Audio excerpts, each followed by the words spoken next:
Ok. Vou anotar aqui embaixo mesmo, isso aqui é as anotações lá da outra aula, né? Vou pôr aqui embaixo.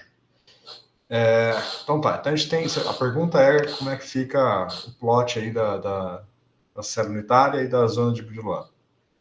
Então veja, vamos primeiro pensar no espaço real, que em geral é mais fácil. Pensar no grafeno já, tá? Mais ou menos. A orientação, tanto a célula unitária quanto a zona de Brillouin vão ficar com uma cara de losango, no caso do grafeno, né? Eu não lembro a orientação exata, então pode ser que eu desenhe um pouquinho errado a orientação do losango, porque depende um pouco das suas escolhas de A's e B's, né? Os vetores A e B, não lembro como é que eu tinha feito.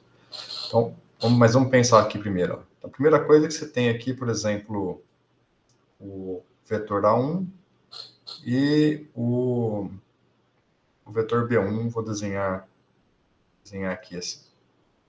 B1 não, perdão, A2. Então, isso aqui vai desenhar para a gente a célula unitária do grafeno. Então, os átomos de carbono estariam aqui assim, certo? Aqui é a origem. Então, perceba que o espaço real é um espaço contínuo e a gente trabalha na célula unitária por ser o elemento mínimo, né, que se repete e, né, em geral a gente define nossa série de Fourier no domínio unitário, né, no domínio que se repete. Então esse seria o domínio aqui do espaço relevante para as contas. Então esse daqui, se você quiser plotar o potencial, quiser plotar a função de onda, né, você vai plotar neste domínio aqui, no domínio da célula unitária. Só marcar aqui para ficar organizado.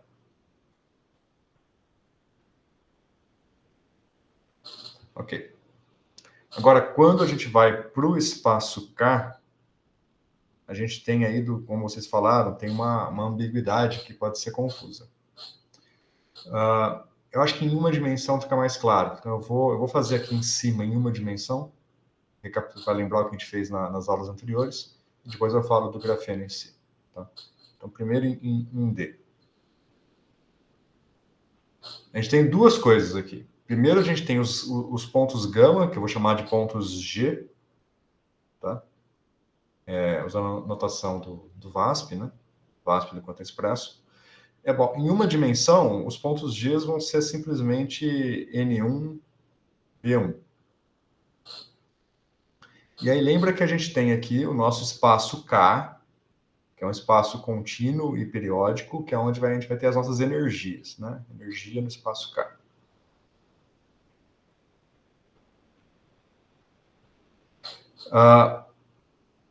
Então, você tem a origem do espaço K, e os pontos G são certos pontos no espaço K, são os pontos gama, né? São os pontos que são os centros das zonas de Brillouin no espaço K.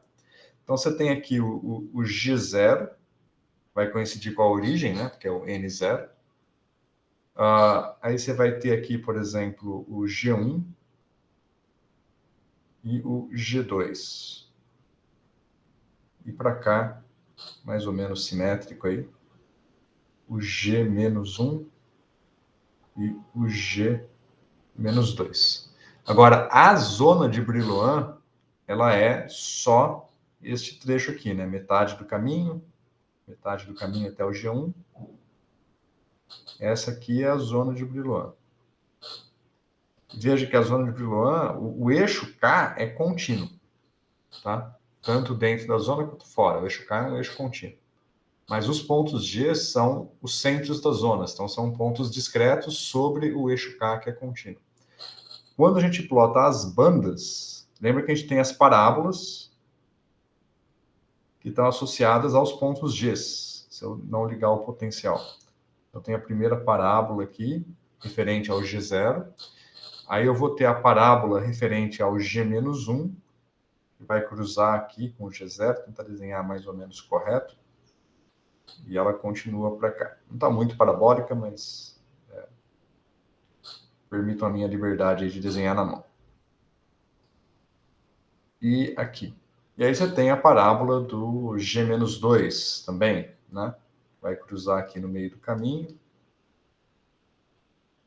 Vai cruzar aqui, vai chegar lá e vai para cá também. E essa aqui, vamos lá, no meio do caminho. No meio do caminho aqui. E assim por diante. Então veja que se você quiser plotar os pontos gamas, para ver a distribuição de pontos gamas, aí você não vai plotar só uma zona de Brillouin, porque dentro de uma única zona de Brillouin, você tem só um ponto gama, que é a origem da zona. Então, se você quiser plotar os pontos gama, você está indo para uma zona estendida, plotando várias zonas de Brillouin. Agora, quando você quer plotar as bandas a gente plota dentro da primeira zona de Brillouin, né? Seria só esse trecho aqui, se eu trocar de cor. As bandas relevantes mesmo são essas daqui, que é as bandas dentro da primeira zona. Então, aqui eu tenho um eixo contínuo, que é o K dentro da primeira zona, sendo que a origem é o G0. Se eu for fazer isso agora para o grafeno em duas dimensões, bom, de novo, a orientação do losango aqui tem que tomar um pouquinho de cuidado. Por exemplo, o B1 tem que ser ortogonal ao A1, então o B1 tem que estar para cima aqui, assim, né? Vamos desenhar aqui, o B1 vai estar assim, e o B2 tem que ser ortogonal ao A2, então ele deve estar alguma coisa assim aqui, certo? Então o losango agora está desenhar minimamente paralelo ao de baixo. Esse aqui seria o losango que define esse vetor B1 e B2, né? Então aqui está... Aí depende de onde você coloca a origem, né? Se eu colocar a origem aqui,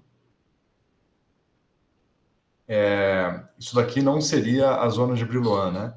Esse domínio que eu desenhei aqui, se a origem está aqui, esse domínio seria equivalente a este domínio aqui, né? Seria só o trecho positivo. Mas é equivalente à zona de Brillouin, né? Porque você faz um deslocamento por causa da periodicidade, elas são equivalentes. Se quiser desenhar a zona de Brillouin mesmo, aí você precisa desenhar deslocado, né? Você tem aqui metade do caminho, né? Metade do caminho.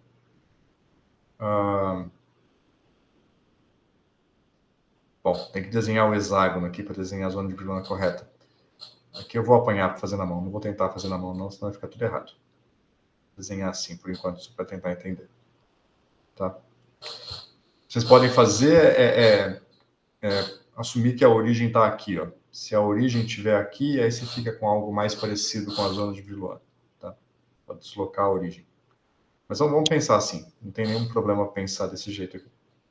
Você tem o vetor B1 e B2, então aqui você tem o ponto G0, né? G00, se quiser, que é o ponto gama.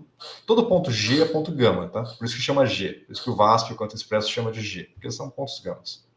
Este ponto aqui é o ponto G10, porque é 1 vezes B1, 0 vezes B2.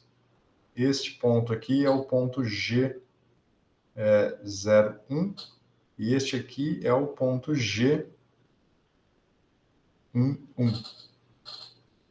Certo? São os pontos gama. Você vê que vai formando o hexágono aqui, né? Se eu continuar traçando, ó,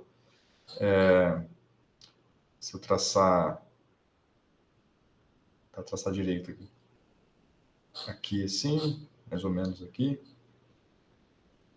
Não vai ficar um hexágono bonitinho, porque eu fiz muito na mão, né? Mas é isso aqui. Este ponto aqui é o ponto G. Qual que seria esse daqui? Seria menos desse, né? Seria o 0, menos 1. Este daqui seria o ponto G, menos 1, menos 1. E este aqui embaixo seria o ponto G, menos 1, 0. Isso aqui não é a zona de Brillouin, tá? só para continuar com a analogia com o caso 1D, esta figura aqui, ela seria equivalente nesse caso 1D a esse domínio todo aqui, ó, que conecta o 3 pontos G. Tá? O G0 com os seus vizinhos. Então, seria o G0 com os seus vizinhos. Então, está pegando mais do que uma zona de Brillouin aqui. Tem 2 zonas aqui, se for comparar com o caso 1D. Né? A zona de Brillouin mesmo, aí você tem que fazer a construção de Wigner, né? Wigner sites. Aí você vai pegar metade do caminho aqui. Tem que traçar aqui também, vai ser mais ou menos alguma coisa assim. Aí, aqui. Bom, vai dar o hexágono, vocês estão vendo, né? Alguma coisa assim. Não está muito bem na metade do caminho, mas vocês conhecem lá de estado sólido como é que faz a construção, né? Tá aqui sim. Então, essa região em azul seria a primeira zona de Brillouin. Então, quando vocês forem plotar as bandas a gente plota aqui, né, na primeira zona, nesta região aqui. Aí, este domínio aqui é contínuo. E aí você tem que discretizar ele para fazer o gráfico. Tá claro agora? Entenderam a diferença entre o K e o G? Sim, sim. Obrigado. Okay. Bom, é isso. Aí, claro, vocês fazerem esse gráfico aqui, tem certas dificuldades, né? Vocês não vão fazer o gráfico na zona de Brillouin inteira em 3D de cara. Bom, fazer gráfico em 3D é chato.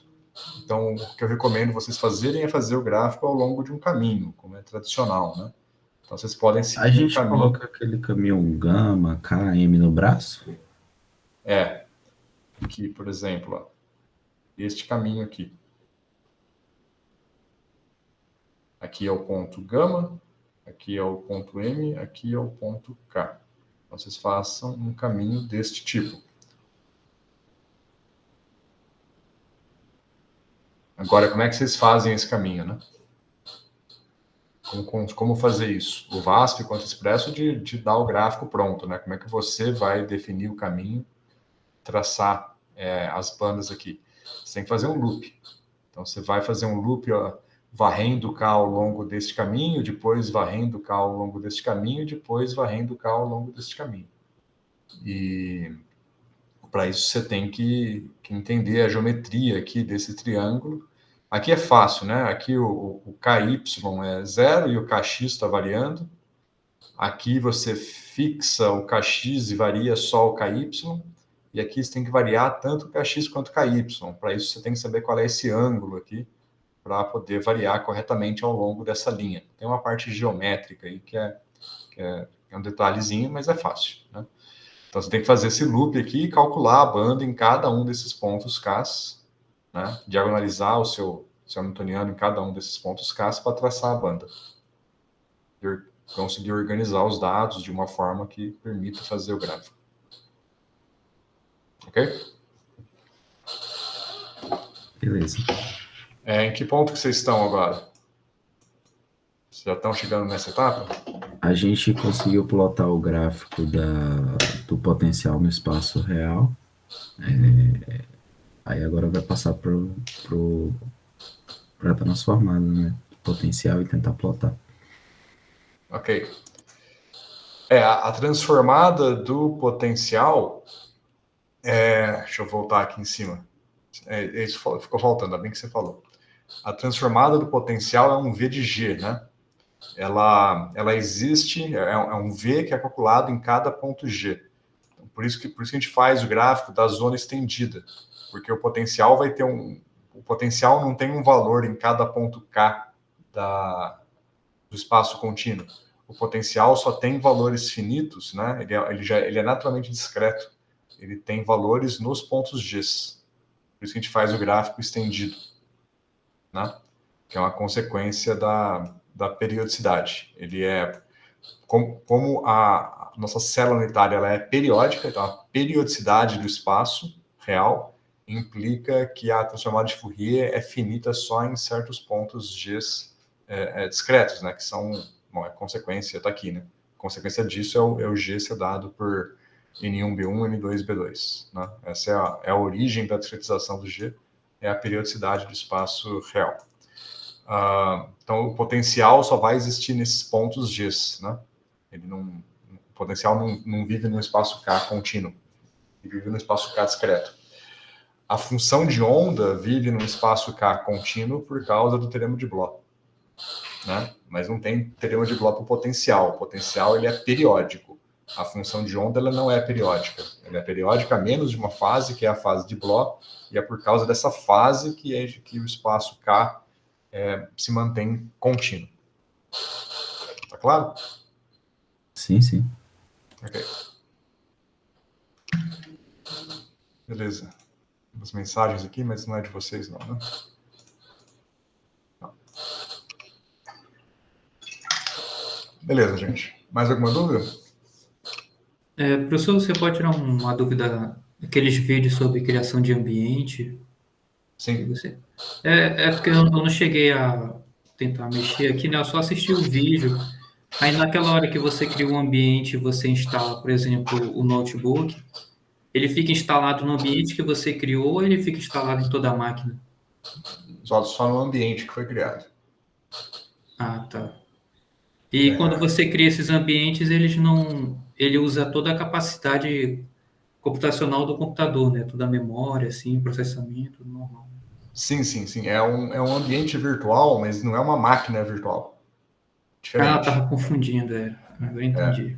A máquina virtual é uma virtualização do seu computador, né? E aí você perde um pouco de desempenho quando você cria uma máquina virtual. Aqui não, aqui é um ambiente Python virtual que é simplesmente uma instalação independente. Tá? Por uma descrição bem grosseira, é como se fosse o Python instalado separadamente numa pasta isolada, que não mistura com o Python no sistema operacional. Só isso. Mas chama-se isso de ambiente virtual. Ok? Certo, entendi. Beleza. Se vocês quiserem, se vocês usam o Jupyter, eu recomendo vocês olharem para o editor VS Code da Microsoft, que ele é muito bom tanto para trabalhar com Jupyter quanto para trabalhar com o Python, .py mesmo, né? Eu não sei de cabeça como é que configura para usar um ambiente virtual. Quando eu configurei o meu, eu tive que seguir um tutorial, que eu estava aprendendo ainda, e só fiz uma vez. O meu está configurado faz alguns anos já. Então, eu não sei, não lembro como é que eu fiz, tá? Então, mas nos tutoriais da internet vocês acham com facilidade. Você liga o VS Code e ali você indica para ele qual ambiente virtual você quer. Quer ver? Deixa eu abrir aqui. Uma outra opção muito boa é o PyCharm, mas o PyCharm não aceita Jupyter. Aí o PyCharm você vai trabalhar só com o arquivo .py. Mas ele é muito bom porque ele cria o ambiente virtual automaticamente para você e gerencia o ambiente virtual dentro do próprio PyCharm. Esse aqui é o VS Code. O legal do VS Code é que eu não estou rodando ele na minha máquina. Ele conecta por SSH no meu servidor. Está indicando aqui, ó, que eu estou acessando a pasta HGTE lá no meu servidor que eu chamo de Spin. Tá? Eu posso abrir localmente também, mas aqui eu estou rodando lá no meu servidor. Então, se eu criar um arquivo aqui, ó, vou criar aqui, depois eu apago. Por exemplo, fazer um teste.py. É um arquivo Python, sem ser Jupyter. Então, ele abriu aqui, né? Aí eu vou, sei lá, dar um import um PySNP, exemplo de sempre, né? Import lib.pyplot.splp 0 a 10 com 100 pontos, y sendo de x.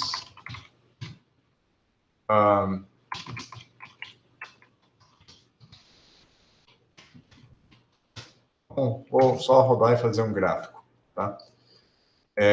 Você pode rodar, basicamente apertando F5. Aí eu vou escolher aqui que eu vou rodar um arquivo do Python, tá? E, beleza, ele já está executando aqui no meu terminal. E aqui ele já executou dentro do meu ambiente virtual, que eu chamo de MyPy, tá? Já está configurado para fazer isso. Ele não exibiu o gráfico, porque, como eu estou rodando no terminal, ele não exibe o gráfico aqui no VS Code. Viu? Então, você vai usar .py para fazer um código mais menos interativo, né, no VS Code. E aqui eu posso trocar de ambiente virtual. Aqui embaixo, tá vendo meu mouse aqui?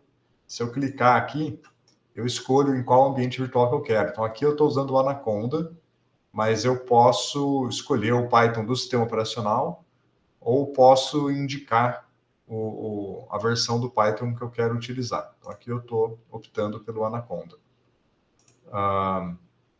Isso. Tá? Bom, deixa eu mostrar isso. Aqui ele está, na verdade, executando, né, já trocando, indicando o ambiente virtual na execução. Veja que é um comando longo para definir qual é o ambiente virtual. Bom, se eu quiser fazer um arquivo no Jupyter, que eu acho que é o mais interessante aqui para diferenciar, vou voltar aqui. Eu vou criar um outro arquivo, chamar de teste.ipynb. E na hora que eu abro, ele já abre um ambiente Jupyter mesmo. Tá tudo em escuro aqui, porque eu gosto desta aparência. Mas está aqui, ó, uma célula do Jupyter. Eu vou quebrar a execução. Aqui eu executo. Quando eu executo a primeira vez, ele pergunta qual ambiente virtual que eu quero trabalhar. Tá? Então eu vou rodar aqui no Anaconda mesmo, que está no meu servidor. E aqui eu vou fazer o gráfico. Ele já faz o gráfico aí, né? Igualzinho o Jupyter. É basicamente o Jupyter, mas rodando dentro do VS Code. Tá? Então ele é bem prático de trabalhar. O VS Code é legal, é bem fácil de trabalhar, mas a configuração inicial que está por detrás aqui para ele funcionar, que eu tive que seguir um tutorial inicialmente e não lembro de cabeça. O VS Code tem uma curva de aprendizado um pouquinho grande. Você realmente tem que seguir um tutorial, algumas aulas de como usar o VS Code para pegar alguns detalhes de funcionamento dele que são um pouco fora do padrão. Mas depois ele funciona muitíssimo bem. É realmente o meu preferido, eu só uso ele. O PyCharm eu acho interessante por causa do gerenciamento que ele faz dos ambientes virtuais. Mas como ele não abre arquivo Jupyter, aí eu gosto muito de trabalhar no esquema Jupyter, na parte interativa do meu código, aí eu acabo não usando o PyCharm. Tá? Se ele tivesse o Jupyter nativo, aí provavelmente eu usaria mais ele, porque por causa desse controle do ambiente virtual e dos pacotes. Tá? Mas aí vai do gosto de cada um. Vocês têm que aprender vários editores até descobrir quais que vocês acham mais interessante de trabalhar. Ok? Bom, mais alguma dúvida, gente?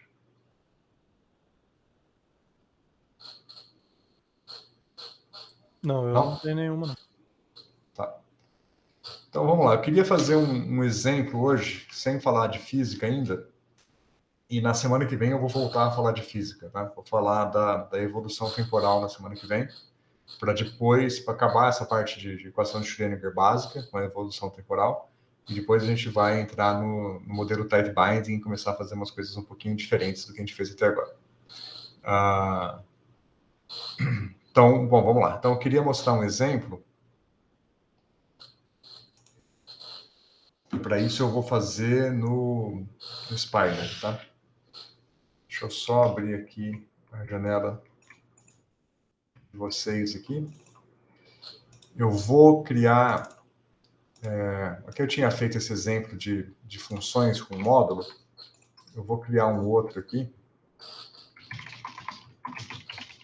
que é de como usar o Cython.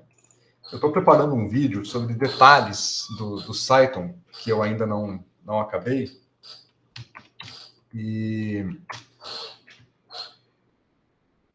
Porque, na verdade, assim, vocês viram lá nos vídeos que eu mandei, né? Pelo menos o Manuel viu, que tem algumas diferenças entre como usar o Python no Windows e no Linux. E o Cython é pior ainda. Usar o Cython no Windows dá uma trabalheira bonita.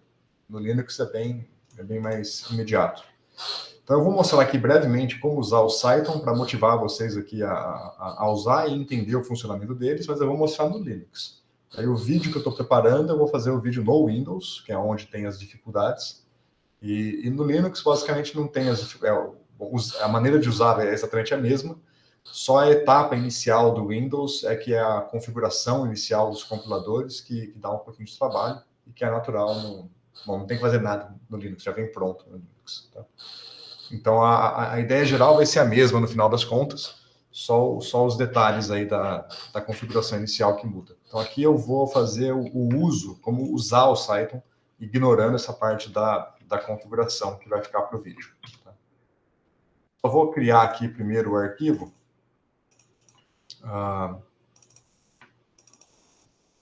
Vou chamar de teste.py, né? A gente vai fazer, de fato, os testes. Eu quero fazer o seguinte, eu vou fazer um exemplo, que é um exemplo de uma integração, de uma simples integral.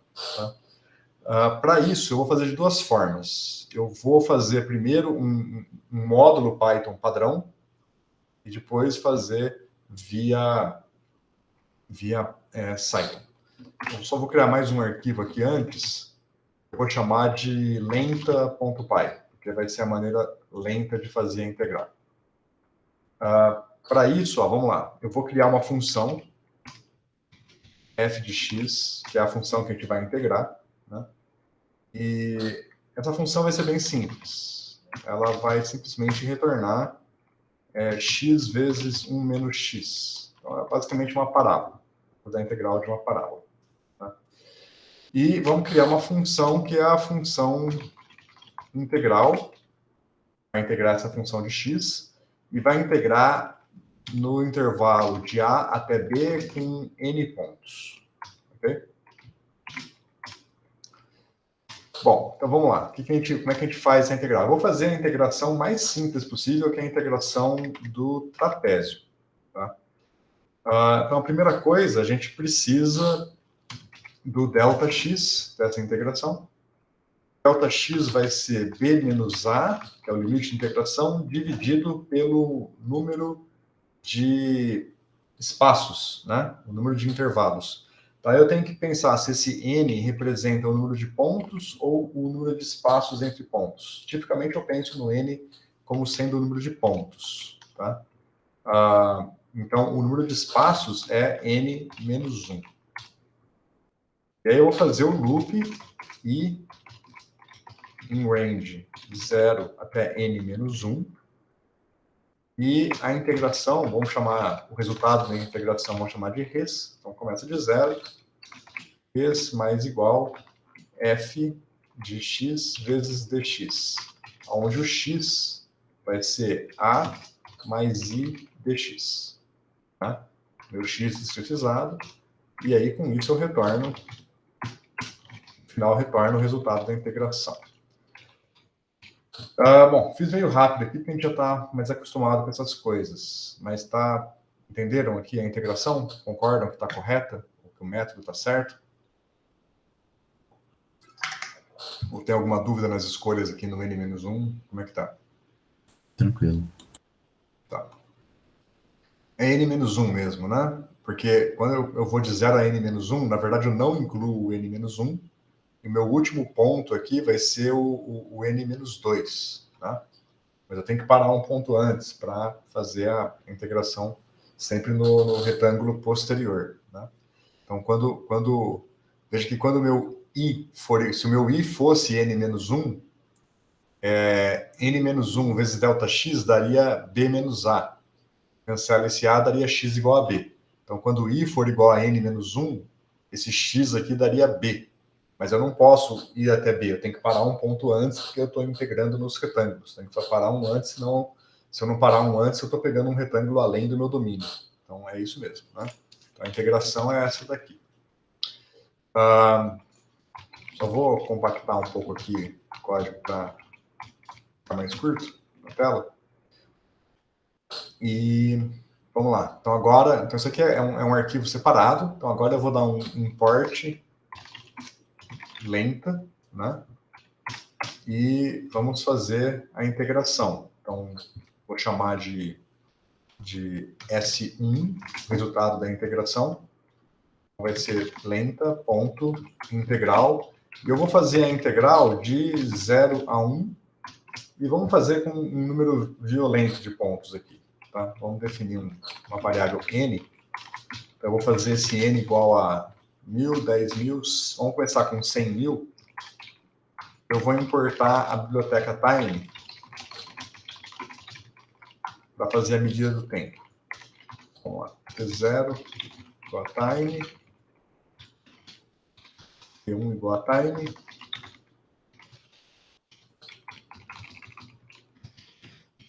A integral, o tempo da integração lenta está aqui. Vamos executar?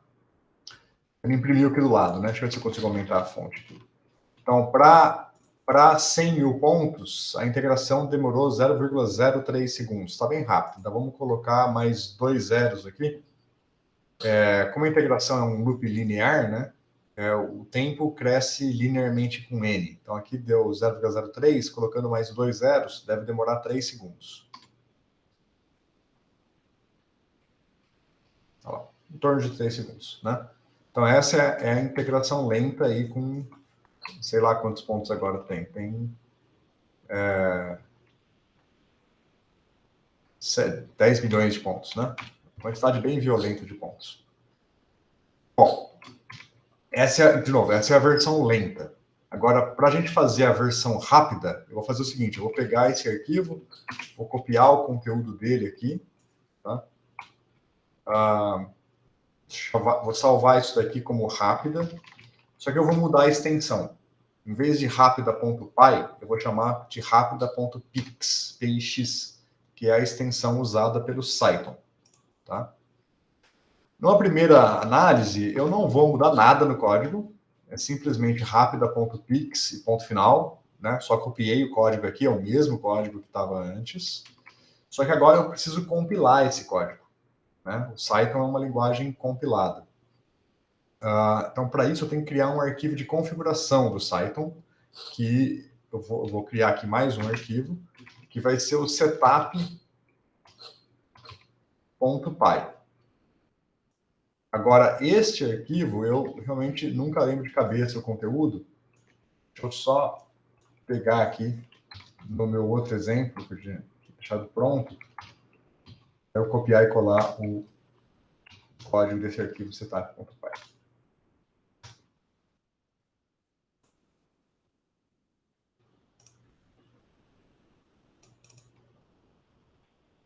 Aqui. Vamos lá. Então, vou copiar aqui. Ó. Bom, então, o que eu estou criando aqui? Acho que eu não preciso. Vou tentar fazer um exemplo bem mínimo, tá? Mínimo mesmo. Vamos ver. Então, eu estou importando uma biblioteca que chama Setup Tools, que é a biblioteca que ajuda a gente no processo de compilação, e a biblioteca Cython. E da biblioteca Cython, eu vou importar esse módulo, que é o Cythonize. Tá? E da Setup Tools, eu vou importar o Setup.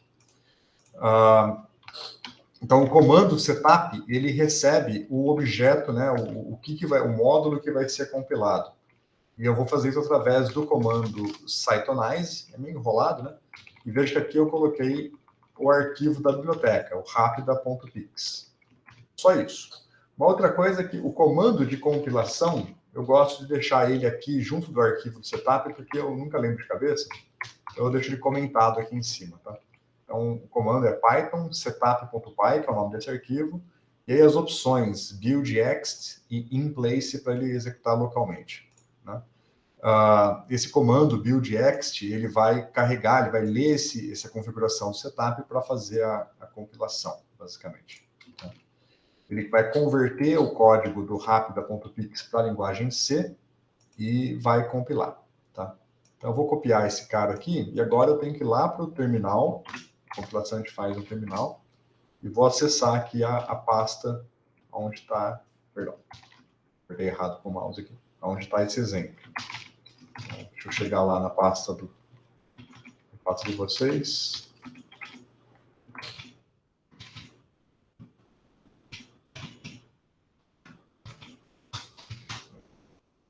E aí eu vou só colar aqui e executar a compilação. Se eu não fiz nenhuma besteira, então tem aqui umas mensagenzinhas, ó. eu tenho que definir esse language level, eu esqueci disso daqui. Tá? Mas, bom, fora esse warning aqui que vai desaparecer depois que eu definir, ele basicamente está rodando o build.ext, criando a extensão rápida. Aí tá, bom, tem uns arquivos temporários que ele vai criando aqui, e aqui é o comando de compilação em si, ó, esse que está marcado em branco aqui. Então tem várias opções de compilação, que são opções da linguagem C, quem está acostumado com C deve reconhecer aqui alguns parâmetros de otimização, outros são coisas específicas aqui do Cython de otimização da linguagem. Alguns detalhes de bibliotecas que ele vai incluindo para ser compatível com o Python, para ele conseguir interagir com o Python. E, no final, ele cria o arquivo rapida.o, que é a biblioteca, e depois linka isso com as bibliotecas do Python. Então, essa última linha aqui é a linkagem com as bibliotecas do Python. E, com isso, ele cria esse arquivo, que é o rapida.cython, aí uns detalhes numéricos que são da compilação, .so. .so é a extensão das bibliotecas no Linux. No Windows, eu esqueci qual é a extensão que aparece. Tá? Mas aqui, basicamente, ó, ele já fez isso e criou aqui. Ó. Então, agora eu tinha o rapida.pix, né?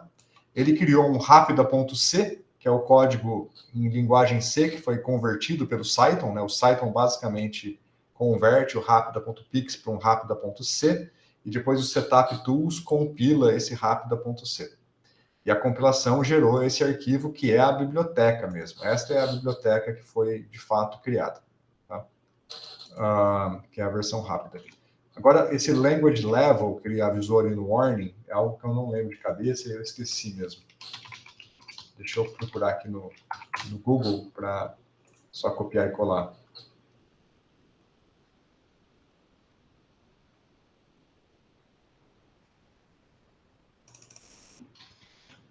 Eu tenho que colocar isso aqui, ó, no arquivo rapida.keypix.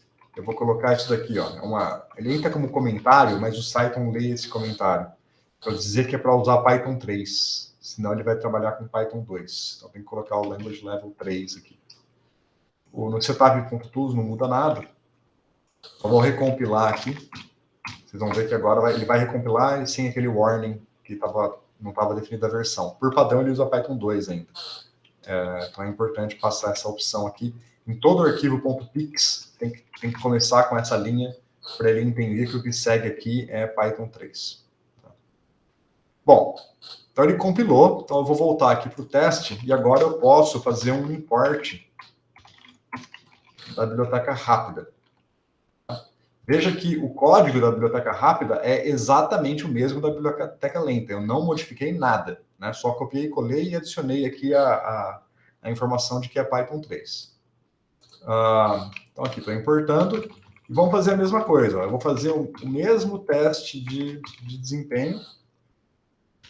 Faltou imprimir aqui o resultado, né? Aqui eu imprimi o tempo. Deixa eu colocar aqui S1, que é o resultado.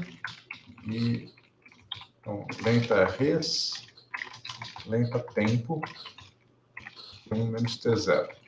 Vamos fazer a mesma coisa para o rápida aqui em cima. Tá?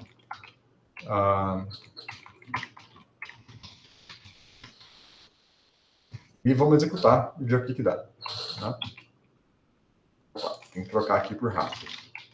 Tá? A execução é a mesma, porque é o mesmo código. Né? E vamos ver. Olha só.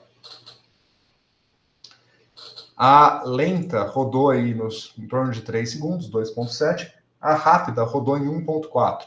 Aproximadamente metade do tempo, né? Fazendo uma compilação. Mas veja que neste processo, igual eu disse, o código da rápida.pix está idêntico ao código da lenta. Então, por isso que houve um ganho de desempenho, mas não foi tão grande. Porque eu não estou usando aqui as otimizações do Cython. Então, para o Cython ser ótimo, o que a gente precisa é realmente praticamente converter esse código para a linguagem C. Pelo seguinte, no Python, os nossos objetos, as variáveis A, B, N, que a gente interpreta como sendo ponto flutuante, número inteiro, Essas, na verdade, são bibliotecas que estão ligadas a objetos. Todo número é um objeto no Python. Não é simplesmente um número real. Não é simplesmente uma variável de ponto flutuante igual no C ou no Fortran. Mas é um objeto muito mais complexo, que tem um controle se aquela variável está sendo utilizada na memória ou não. Tem toda uma estrutura do Python para controlar a memória que está por dentro dessas coisas. Esse comando range também é um comando do Python e tal, né? Então, algumas das coisas que estão aqui, o Cython, por padrão, consegue automaticamente transferir para objetos do C. Mas ele não consegue fazer isso para tudo. Então, a gente precisa dar uma dica para ele. Por exemplo, esta função f de x, para eu definir ela como sendo uma função puramente da linguagem C, deixa eu só pegar aqui no meu exemplo mais um detalhe para não fazer errado. Ok. A gente vai fazer o seguinte, em vez de usar o comando def, que define a função, o Cython vem com um comando que é o cdef, definição em C, e quando eu uso o cdef, eu preciso dizer que tipo de variável que essa função retorna. Então, ela vai retornar um ponto flutuante, né? Vai retornar um float. Então, eu vou, para já otimizar mais, eu vou chamar de double, que é o ponto flutuante de precisão dupla na linguagem C. Então, essa linha aqui está me dizendo que eu estou definindo uma função, mas é uma função padrão da linguagem C que me retorna um ponto flutuante de precisão dupla. Outra coisa que eu posso melhorar é essa variável x. O jeito que está aqui, essa variável x é uma variável arbitrária. Pode ser um ponto flutuante, pode ser um array, que no Python a gente não define o tipo de variável. Ela é definida quando você chama a função, né? E isso para o Python é ótimo porque permite uma maleabilidade, mas para o desempenho do seu código é terrível, porque a função só sabe que variável que ela está recebendo quando você chama ela. Isso implica que o compilador não pode adivinhar como otimizar. Então eu preciso instruir o compilador de que essa variável x sempre vai ser um ponto flutuante também. Então eu chamo isso aqui de double x. Então eu estou declarando que a minha variável x é um ponto flutuante e estou declarando que a minha função f retorna um ponto flutuante. E agora ele consegue otimizar essa função. Na função integral, eu tenho que fazer mais ou menos a mesma coisa. Agora, o que muda é que, como a função integral, eu vou usar ela aqui no meu arquivo Python, né, eu vou chamar ela do Python, o retorno dela não pode ser um ponto flutuante. O retorno dela tem que ser um objeto Python.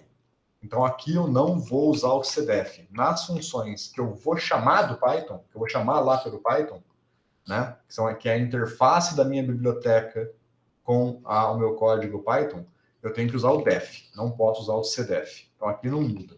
O que vai mudar é aqui, ó. Eu vou declarar esse A como sendo uma variável de ponto flutuante de precisão dupla, o B também, e o N é um inteiro. Então, eu vou chamar de int N, vou declarar como inteiro. Mesma coisa aqui. Na linguagem C, a gente sempre declara as variáveis no começo da função. Então, esse ΔX e esse res são variáveis de ponto flutuante também. Então, eu vou chamar de double, dx e res. Então, aqui eu estou declarando que dx e res são variáveis de ponto flutuante de precisão dupla. E a outra variável que eu estou usando é o i, que é um inteiro. Então, eu vou chamar de int i. Vou declarar que esse i é um inteiro. Então, nesse momento, todas as minhas variáveis estão declaradas, né? Os parâmetros A, B e N e as variáveis internas dx, res e i. Vamos ver o que acontece. Agora eu vou recompilar, né? Editei o código, eu tenho que recompilar. Deu um erro aqui, porque acho que perdão, eu acho que o Cython não aceita essa vírgula, é isso? Não, aceita sim, mas eu tenho que declarar um cdef aqui também. Toda definição em C tem que ser precedida do cdef. Tinha esquecido, perdão. Agora ele compilou, né? E vamos ver como é que fica a execução. Quão rápido vai ser agora.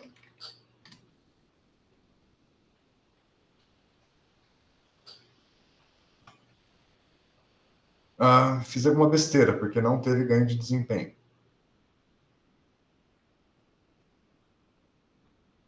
Deixa eu reiniciar o kernel aqui do...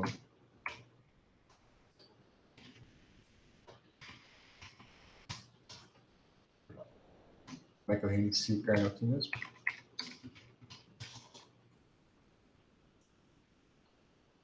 Ponto, reiniciar o kernel. Só para ter certeza que eu estou carregando a biblioteca nova.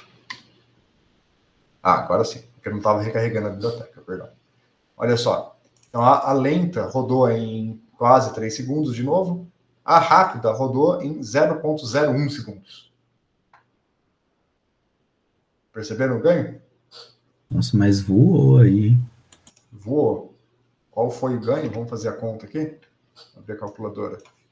2,8 dividido por 0,02, né? 18. Foi um ganho de 140. Então, o código Cython rodou 140 vezes mais rápido do que o código Python puro. É um ganho tremendo, né? Bom, para quem já conhece linguagem C, talvez tenha entendido tudo que eu fiz aqui. Alguém já conhece linguagem C? Não. Trabalhar ativamente com ela, não. Eu entendi um pouquinho, só por cima do... Tá. Eu só queria fazer uma pergunta, professor, desculpa. Uhum. O senhor poderia fazer a atribuição igual na linha 10, fazer ela já na linha 7, com um DX, pelo menos? Em linguagem C, sim. No Cython, não sei. Vamos quebrar em duas aqui e verificar. Se eu tiver que chutar, eu vou chutar que não. Tá? Mas vamos testar. Fala, já ter deixado aqui, né? Assim, né? Isso. Comentei essa linha aqui e fiz aqui. Vamos compilar e ver. De novo, eu chuto que não. Isso aqui não é C. Isso aqui é parecido com C, mas não é C. Não, deixou. Deixou assim. Vou executar. Só para ter certeza, então eu tenho que reiniciar o kernel, aparentemente, senão ele não atualiza. Tomar esse cuidado. Deixou. Mesma coisa, 0,18, 19 segundos aí. Certinho. Permite sim, tá? Mas eu não gosto, tá? Mesmo nos meus códigos em C, eu não faço isso. Eu costumo fazer assim. Eu faço toda uma sessão de declaração de variáveis em C e depois a sessão do código em si. Jamais coloco atribuição de variáveis junto com a declaração, por questão de organização do código só. Tá? Mesmo que seja permitido, eu acho que não é um bom costume. Entendi.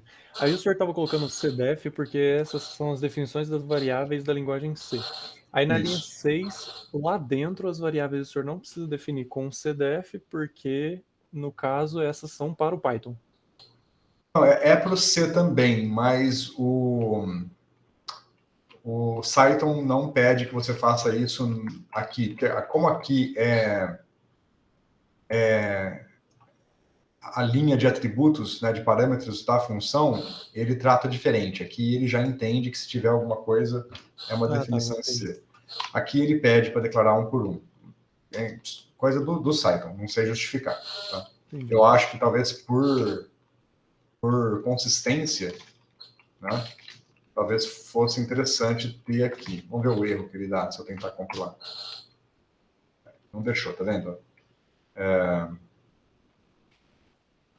Não sei, é estrutura interna do Cython, aí tem um pouco da linguagem que eu já não sei como é que é a implementação interna deles lá. Tá? Não entendi. Bom, por que esse código teve um ganho de desempenho tão brutal? Por compilação. Porque, veja, eu tenho um loop, né? Lembra? Loop em Python é lento, ponto final. Todo loop em Python é lento. Será que eu consigo agora fazer uma versão sem compilar, que seja rápida também? Vamos pegar aqui o arquivo. Eu fechei o arquivo lento sem querer. Vamos pegar esse arquivo lenta.py e vamos fazer uma segunda versão dessa integral, só que tentar ser mais rápido. Tá? Tirar esse cabeçalho para ocupar espaço na tela. Eu vou criar aqui um def, chamar de integral 2, os mesmos parâmetros. Tá? E agora eu quero refazer essa integral, mas eu quero refazer ela forma mais esperta, de forma mais pythônica. Porque isso aqui não está pythônico, né? Não se faz loop em Python. A gente importa um NumPy e usa o NumPy para fazer loop. Então, vou importar aqui dentro da biblioteca lenta, eu vou importar o NumPy, smp, e eu vou fazer o seguinte, eu vou criar um vetor de pontos x, né? Então, x vai ser um linspace. Nem preciso desse delta x aqui, na verdade. Vamos refazer aqui.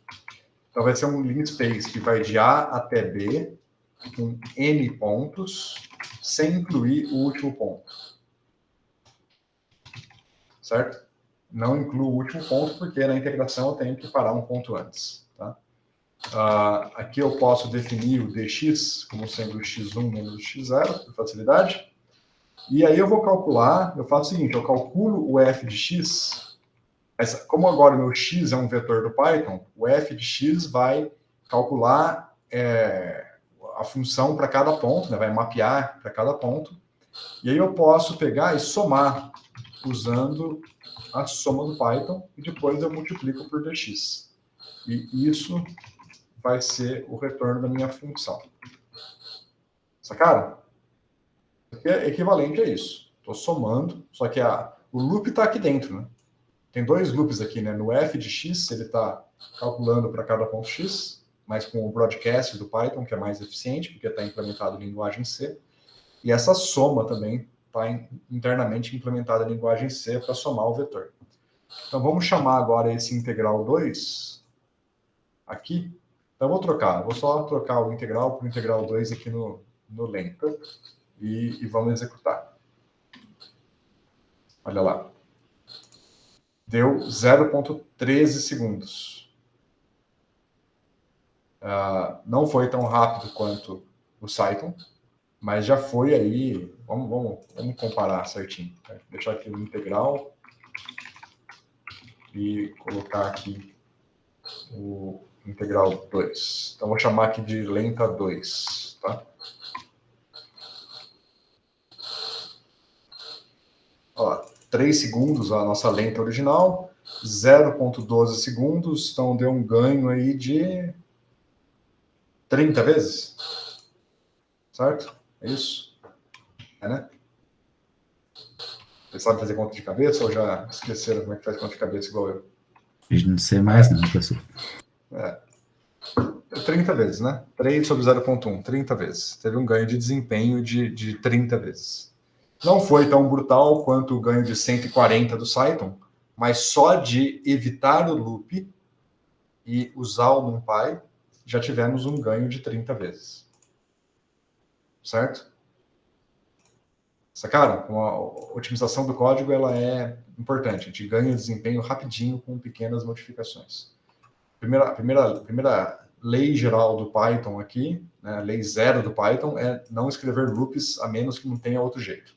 Então, aqui, evitamos o loop chamando NumPy. Né?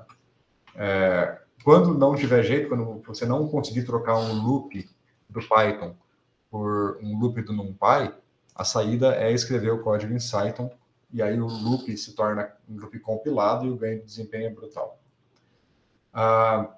Aqui, neste exemplo, vocês podem estar achando que, como do NumPy, né, para o Cython teve um ganho de desempenho de 10 vezes, né, mais ou menos, aqui, né? Em torno de 10. Parece que, na verdade, não é nem para usar o NumPy, é para usar sempre o Cython e ponto final. Agora, tem um porém. Vamos fazer uma última coisa aqui. Fazer um último teste. Eu vou importar agora o SciPy. SciPy. Ponto... Esse autocompleta, porque eu não lembro de cabeça. Deixa eu ver se eu estou aqui na minha cola, se eu tinha feito isso também.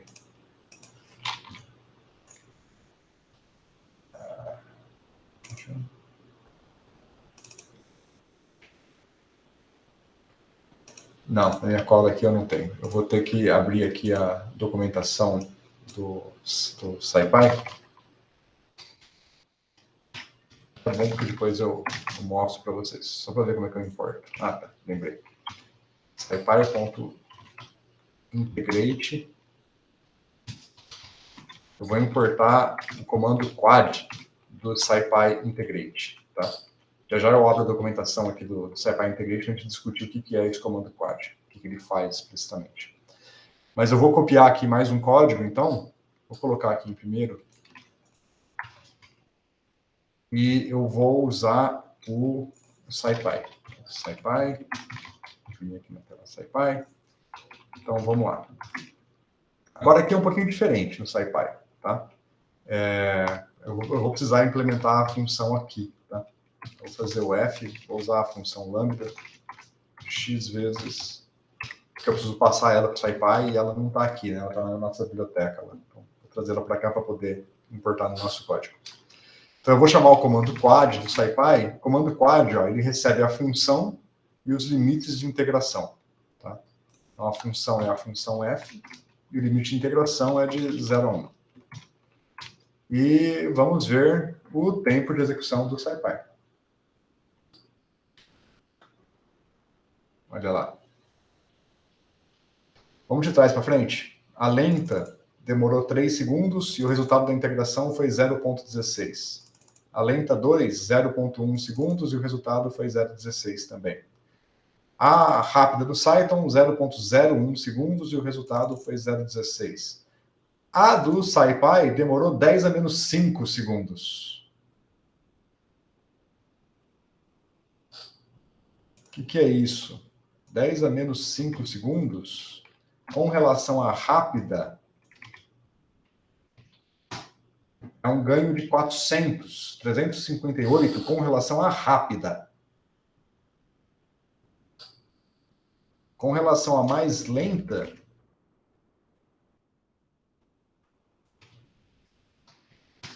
é um ganho de 60 mil. Que diabos aconteceu agora? Obviamente tem uma pegadinha aqui atrás, tá? O que está acontecendo? Sem falar, olhem a precisão. As nossas, né? Tanto a lenta 1, a lenta 2 e a rápida, todas deram 0,16 até essa casa aqui, mais ou menos, né?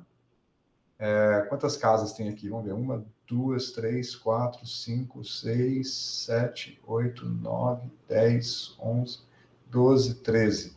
Então, elas concordam aqui com 13 casas, enquanto que o SciPy retorna o resultado e retorna o erro. O erro está em 10 a menos 15.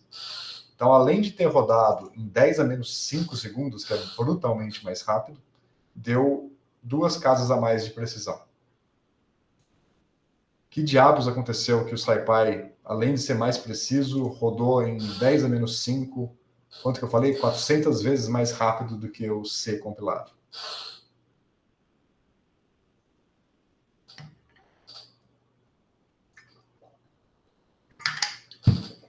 Qual é a pegadinha aqui atrás?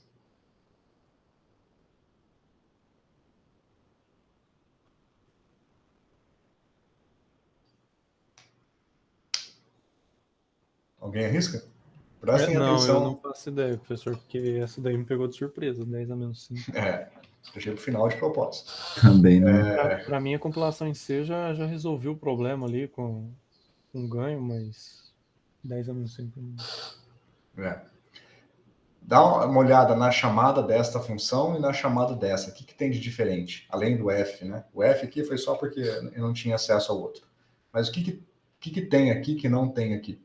A quantidade de pontos? Que são N? Quantidade de pontos. Eu não informei quantos pontos que o SciPy deve usar. Se eu reduzir o número de pontos aqui, se eu colocar 1000 pontos, aí todo mundo vai ficar mais rápido, né? Concorda?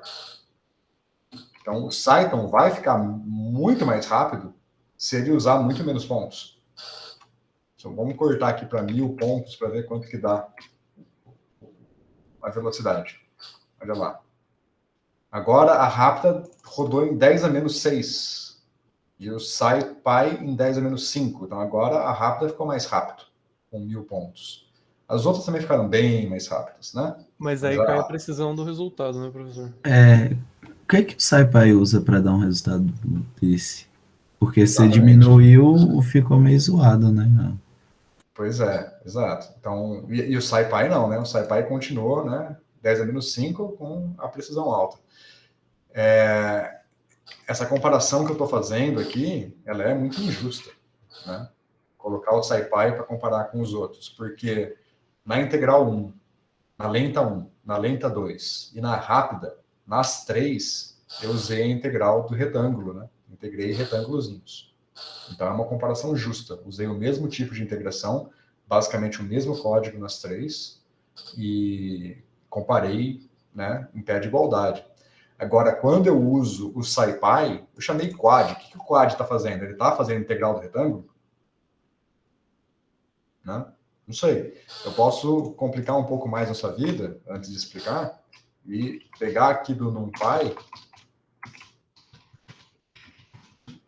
ele tem o traps, é o trapézio do NumPy. Trapézio não é retângulo, tá? O NumPy não tem a integral do retângulo. O que a gente fez é trapézio. O que a gente fez é retângulo, e o que o NumPy tem aqui é o trapézio. Mas vamos ver, tá? Então, vou copiar aqui mais um, e vamos chamar aqui o NumPy. Vou chamar de traps. Como é que eu uso o traps? Vamos ver. Traps eu tenho que passar o vetor y e o vetor x, basicamente, né?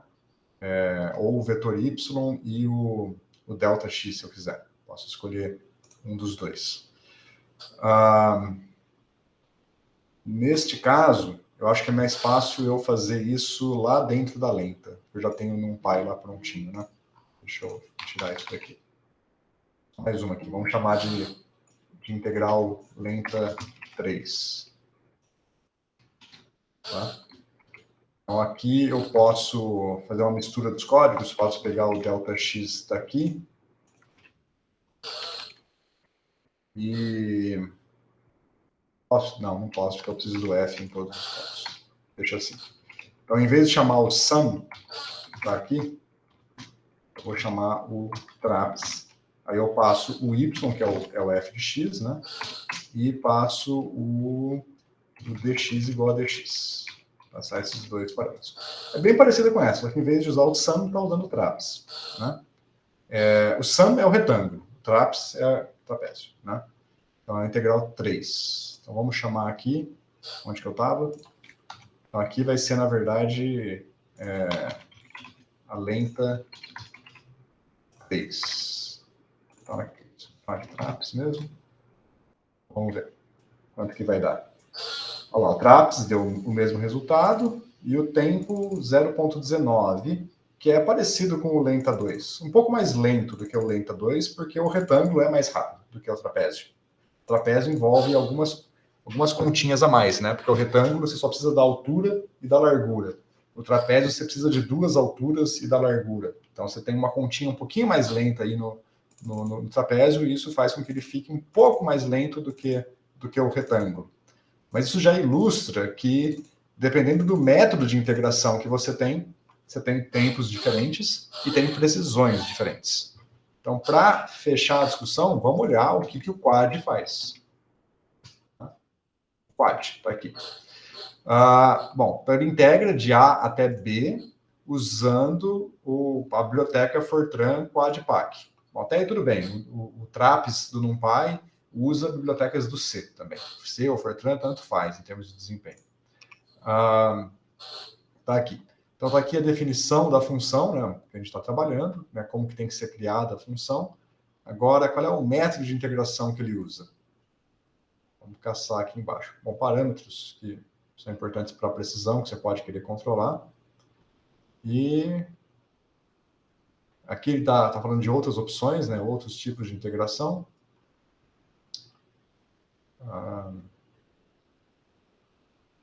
Onde que ele fala o método. Talvez esteja na página anterior.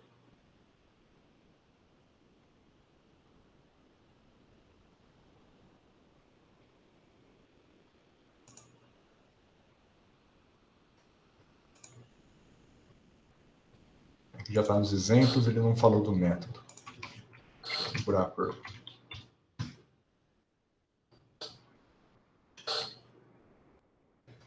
Está aqui. Ó. As variáveis serão usadas como pesos do integrando. Diferentes métodos de integração são usados de acordo com esses pesos. Né? Então, aqui provavelmente o quad ele vai adaptar o método de integração à função que você passar, muito provavelmente. Ou se você escolher o peso aqui, ele vai se adaptar também. Tá aqui, ó. Beleza. Para limite de integração finito, que é o nosso caso, né, de 0 a 1, a integração é feita usando o método de Clenshaw-Curtis, tá? Que usa momentos de Chebyshev. Bom, beleza. Aí tem outros detalhes. Então, ele está usando esse método aqui, ó, Clenshaw-Curtis Methods. Vamos ver o que é o Clenshaw-Curtis Method na Wikipedia. Beleza. Então, o método de integração numérica. O que nos interessa aqui, bom, tem aqui a descrição teórica, o que eu quero ver aqui aqui, ó, esse aqui é o tempo que demora para calcular, então é um tempo, a execução, né, a ordem do tempo de execução cresce com n log n, tá? Enquanto que o trapézio cresce com n, cresce linearmente com n. Mas a precisão, aí tem o lance da precisão, né? Você não pode comparar o n do trapézio ou do retângulo com o n deste método aqui, porque eles têm precisões diferentes. Então, tecnicamente, um método que cresce linearmente é melhor do que um método que cresce com n log n. Mas, como os n são drasticamente diferentes, essa tem ganho de desempenho. Então, basicamente, o método usa FFT para fazer a conta, tá? Por isso que é tão rápido. Vamos ver aqui a precisão. Eu quero achar a análise de precisão do método. Onde está? Aqui ele está descrevendo a expansão de Chebyshev que é utilizada, a conexão com Chebyshev, na verdade, e aonde está a precisão. Tem a quadratura gaussiana, que também é muito importante. As funções peso que são utilizadas para otimizar, e onde está a precisão. Intervalos finitos ou infinitos. Então, descendo.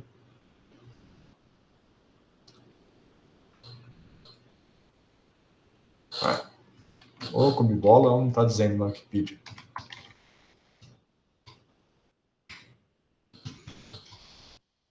Aqui. Perdão, passei reto mesmo. Tá aqui. O erro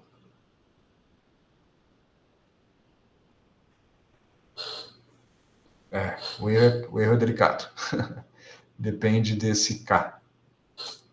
Eu não tinha feito análise de erro desse método aqui. Mas, bom, vamos lá. O fato é que a precisão do método de Clenshaw-Curtis é muito maior do que a precisão do método de integração de retângulo ou trapézio. Então, você consegue alta precisão com muito menos pontos. Por isso que o método acaba sendo mais rápido quando você integra pelo SciPy. Se a gente olhar a integração do trapézio,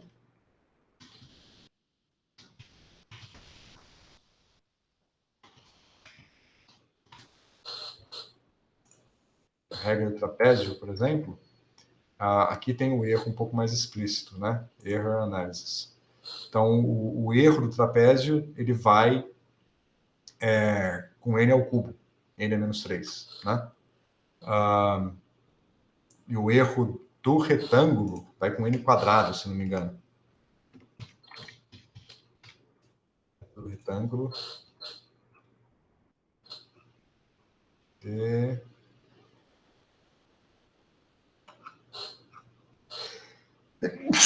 Perdão, gente. Em algum lugar aqui ele tem a análise do erro.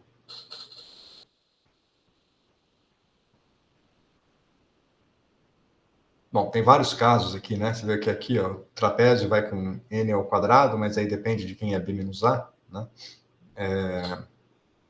Tem algumas estimativas aqui por trás, esse que é o trapézio, na verdade, né? O midpoint rule vai com n ao quadrado também. Então, você tem essa precisão e aí tem que comparar com esta daqui. Mas isso depende desse K, né? Que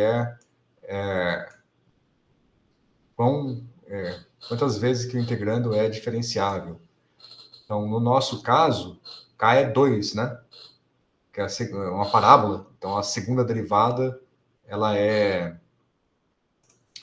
A segunda derivada é que definiria isso? Acho que sim, provavelmente. Então, aqui, a princípio, daria n ao quadrado também. Será que é n ao... Bom, não sei como é que calcula esse K, precisa analisar. Tá? Bom, beleza. Mas o ponto é esse. O ponto é que você tem um método de integração muito mais eficiente. E você tem aqui outros métodos também, né? De integração prontos do SciPy. Por exemplo, se você usar o Quadrature, ele vai usar quadratura gaussiana. A gente pode trocar aqui. Vamos trocar para ver. Em vez de usar o... Onde está o código do SciPy? Aqui. Vamos importar o Quadrature, que aí aqui é a integral gaussiana. Vamos ver o que dá. Então tá aqui. Deu mais ou menos a mesma coisa, né? A precisão ficou até melhor, 10 a menos 17, e o tempo de execução acho que deu essencialmente a mesma coisa. Né? Que acho que não fez diferença. Estou de volta aqui para lembrar. Não, na verdade, não, perdão, o Clenshaw-Curtis deu muito mais rápido, né? A precisão foi um pouquinho pior, mas o tempo de execução foi muito mais rápido, 10 a menos 5.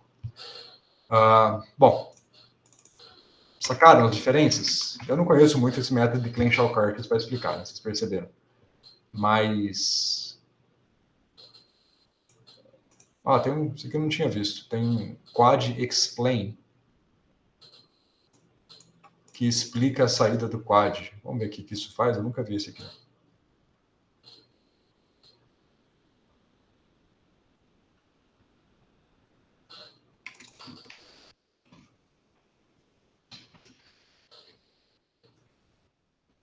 Vou rodar aqui no terminal para ver o que ele escreve na tela.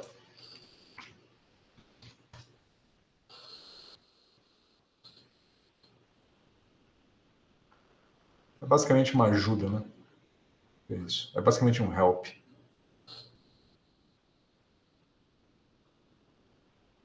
É basicamente um help. Não, besteira, não é nada demais, não.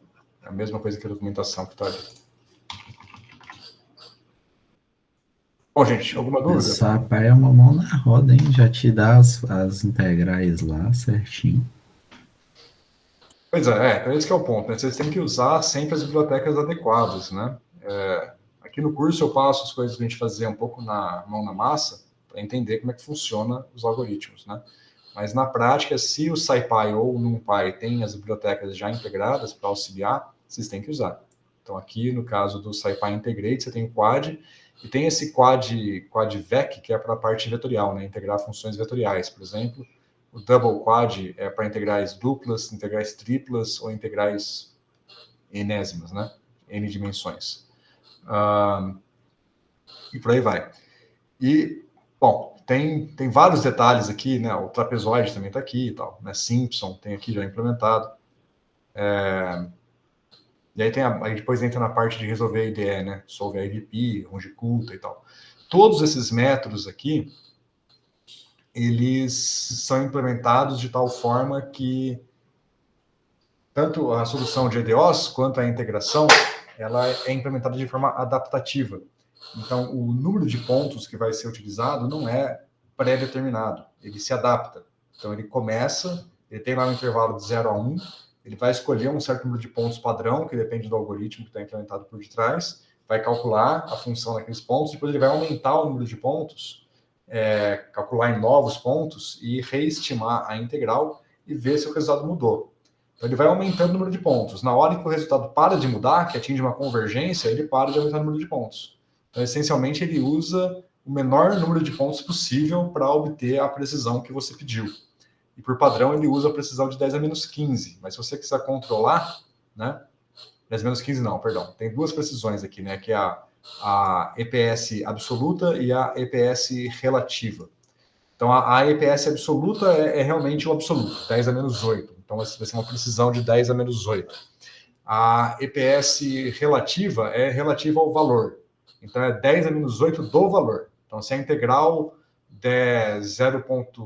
Se a integral der 10 a menos 3, a precisão EPS relativa vai ser 10 a menos 11, que é o 10 a menos 3, que é o resultado da integral, vezes o 10 a menos 8, que é o que está aqui relativo. Tá? E o que vale vai ser a menor delas, na prática. Tá? Essencialmente, o que vale é a menor das precisões. Então, aqui ele está dizendo 10 a menos 8, na prática deu 10 a menos 15, porque provavelmente era uma integral muito fácil e deu resultado muito bom com poucos pontos. Tá? Basicamente isso. Bom, tem outros parâmetros, né, que vão ser utilizados para definir esses detalhes todos, né, de como que você controla a precisão. Você tem aqui o limite, que é o limite superior do número de subintervalos, né, o número de pontos que você utilizar. Então, você pode controlar algumas coisas para evitar que o código fique muito lento para integrais mais pesadas. Essa integral era muito, muito simples. E outros detalhes aqui que são do método em si que eu não conheço tão explicitamente. Bom, fora isso, deixa eu ver. Aqui a gente tem o S1, perdão, vou pegar aqui do quad. S1 completo do quad.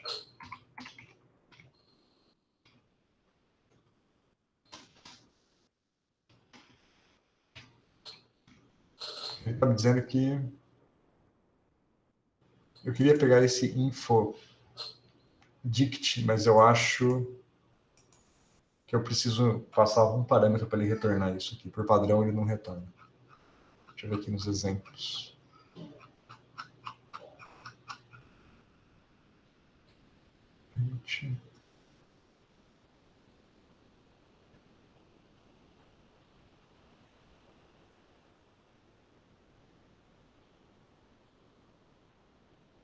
Não está dando nenhum exemplo de como usar o InfoDict aqui. Depois eu dou uma procurada como é que faz para usar.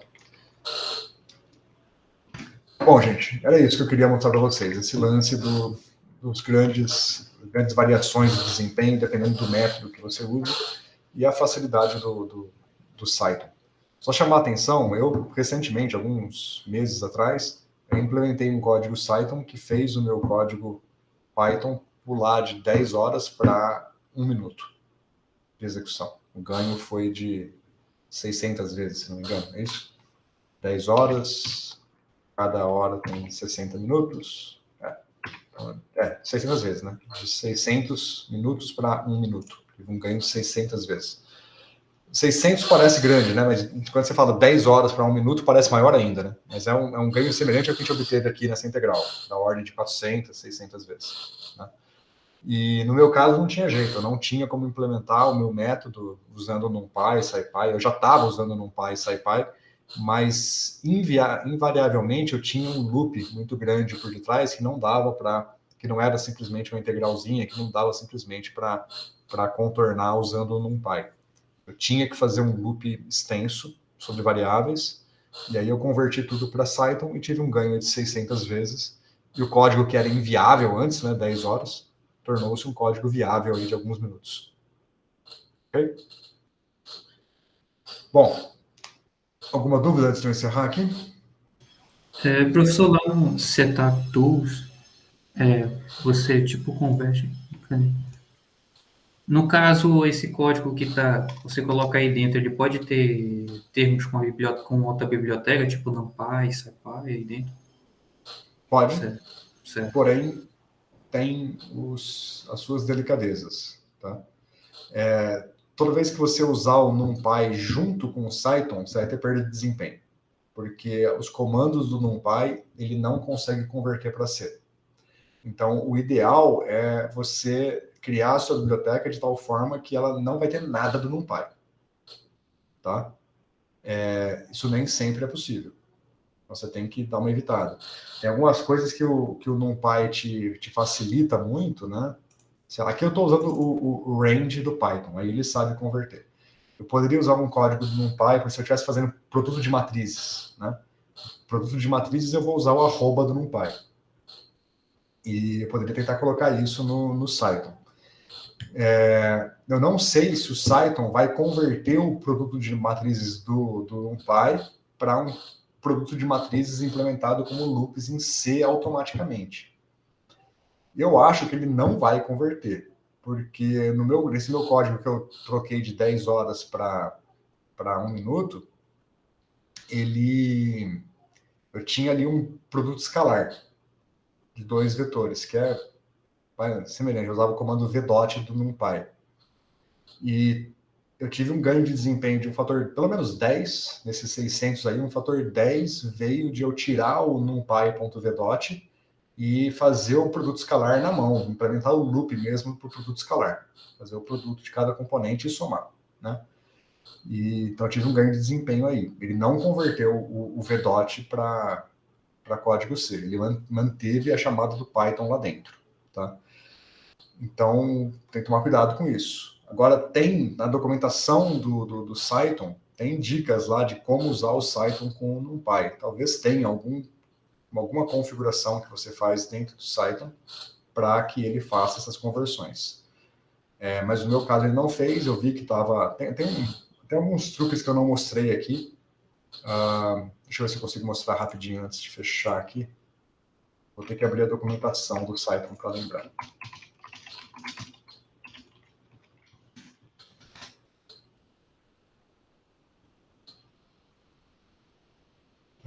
Tá, é dentro do Cythonize mesmo.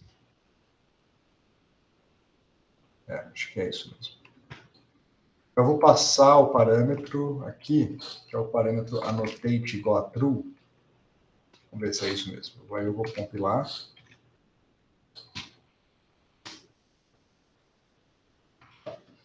Compilou, quando você passa esse annotate igual a true, ele cria um arquivo rápida.xml. Tá? Perdão, .html. Esse arquivo, ele tem basicamente o código. Eu vou abrir aqui no navegador, é um código HTML, né? Mas ele vai trazer basicamente o código com anotações indicando que trechos do código que está lento. Rápida HTML. Olha lá. Tá vendo? Esse aqui é o código, é o nosso código, e ele está dizendo aqui que as linhas amarelas são dicas da onde está sendo utilizado alguma coisa do Python que poderia ser evitada. Tá? Aí você pode clicar no mais para ver detalhes sobre isso. Então, aqui, bom, tem uma linha amarela aqui que tem uma interação com o Python que é inevitável, que é por causa do def. Eu tenho que manter. E no retorno também, que ele está convertendo o retorno, que é um double, para um objeto do Python. Então, nessas conversões é inevitável. Agora, aqui, ó, isso me surpreendeu. Ele está dizendo que aqui tem alguma coisa do Python. Eu não sei o que é. O que ele está fazendo? Então, esse aqui é o código em C que ele gerou. Então, ele está...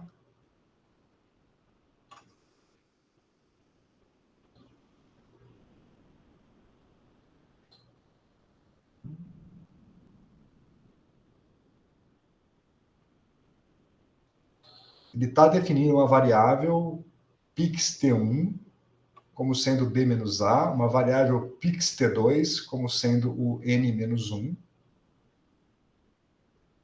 E aí ele está fazendo um if, ó.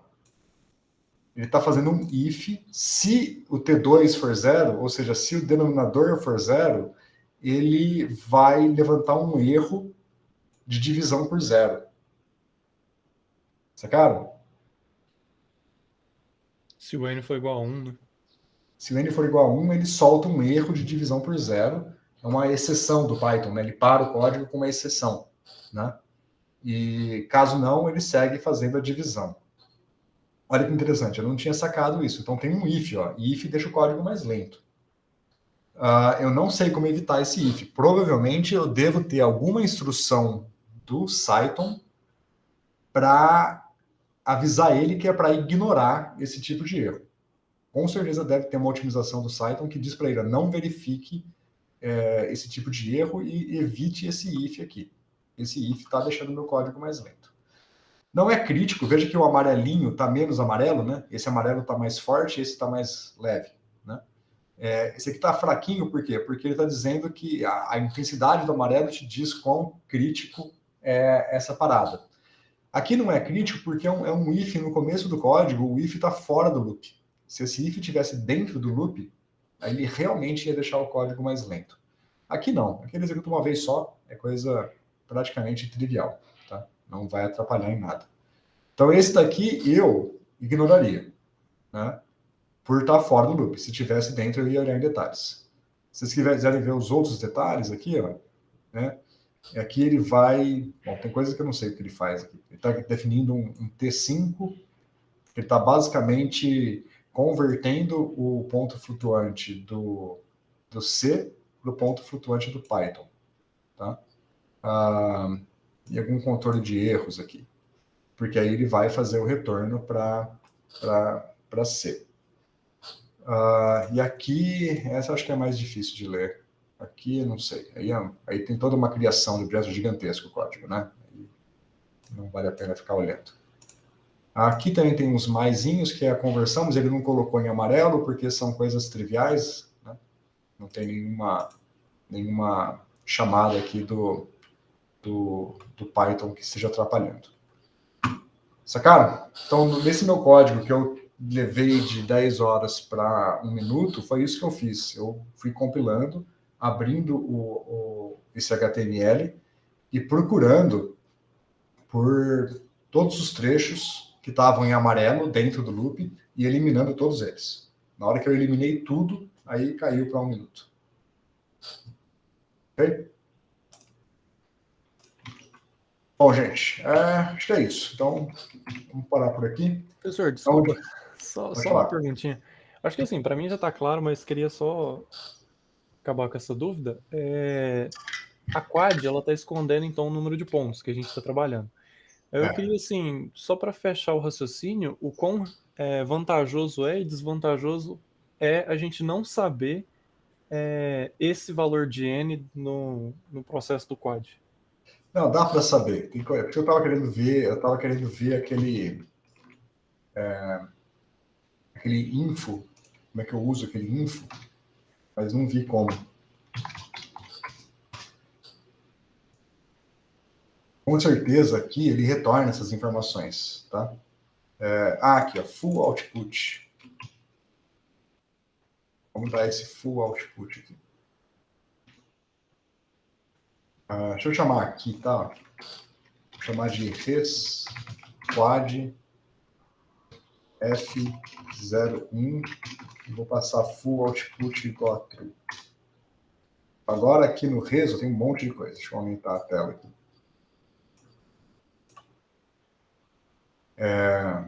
Bom, é preciso ver. Ele tem o resultado, o tempo de execução, 21 pontos.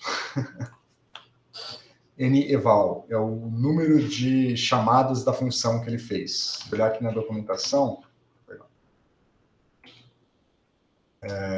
aqui no full output, em algum lugar ele estava falando o que tem no full output.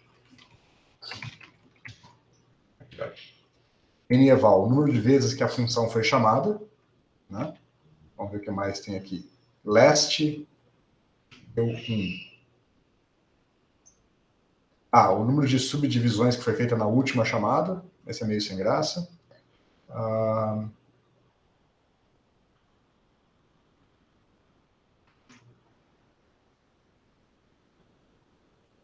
Ord, list. Esse aqui eu não entendi o que é. Blist, elist, ord.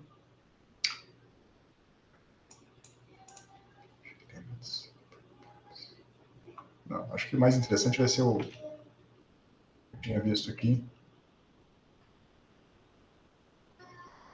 Não sei, precisa ler com calma isso daí para entender o que são esses comandos aqui. Essas listas aqui, com certeza, estão ligadas aos pontos que foram utilizados. Tá? Mas o que mais importa é esse daqui. Ó, chamou a função 21 vezes. Ok? Ok, entendido. Bom, se quiser comparar, se a gente rodar aqui com 21 pontos, Vamos ver o que dá. A lenta, a lenta rodou em 10 a menos 5.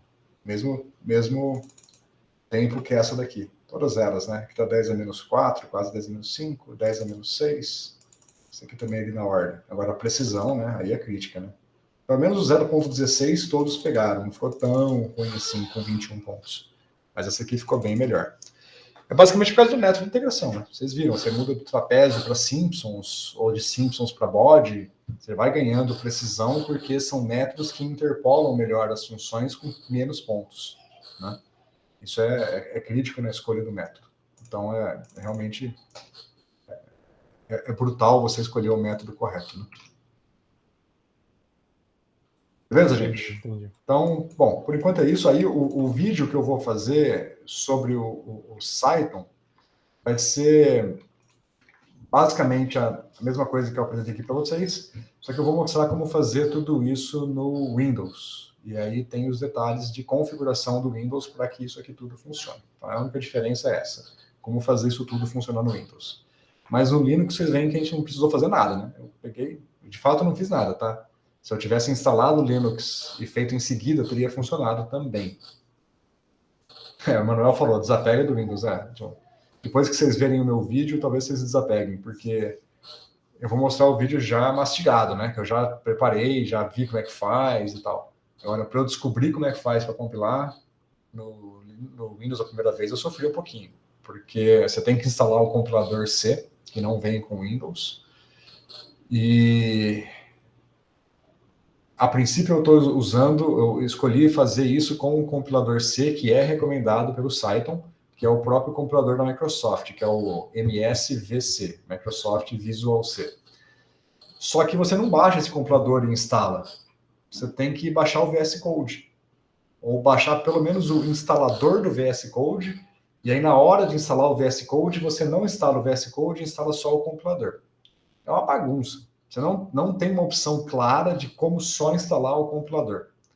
As outras opções é instalar outros compiladores C. Você tem o MinGW, por exemplo, é uma piada, porque é um compilador C que, na verdade, emula o Linux no Windows. Então, não é um compilador C para o Windows, é um compilador C do Linux, só que emulando no Windows.